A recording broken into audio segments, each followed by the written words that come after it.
Sebulan 156 juta rupiah, ternyata sudah 3 tahun Yassin Limpo terima upeti. KPK akhirnya mengungkap bagaimana dugaan upeti di Kementerian Pertanian ditarik paksa untuk sang Menteri Pertanian yang saat itu dijabat oleh Syahrul Yassin Limpo. Wakil Ketua KPK Johannes Tanak mengatakan Syahrul Yassin Limpo diduga menerima setoran dalam jumlah 4.000 sampai 10.000 dolar Amerika Serikat dari bawahannya. Jumlah itu setara dengan 62.688.000 rupiah hingga 156.720.000 rupiah jika dikonversi ke rupiah kurs 11 September 2023. Menurut KPK, penarikan upeti itu berlangsung dalam kurun waktu 2020 hingga 2023. Uang dikumpulkan oleh orang kepercayaannya Sekretaris Jenderal Kementan Kasdi Subagiono serta Direktur Alat dan Mesin Kementan Muhammad Hatta.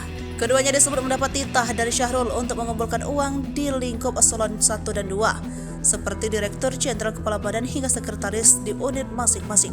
Uang upeti yang disetorkan itu menurut Tanak bersumber dari pelaksanaan atau realisasi anggaran Kementan yang sudah digelembungkan, termasuk permintaan uang pada para vendor yang mendapatkan proyek di Kementan, kata Tanak. KPK mengatakan pungutan upeti di Kementan merupakan kebijakan personal Syahrul Yassin Limpo yang digunakan untuk memenuhi kebutuhan pribadi dan keluarga intinya.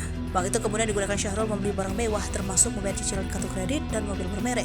Sejauh ini KPK menduga Syahrul Kasdi dan Hatta menikmati uang panas sebesar 13,9 miliar rupiah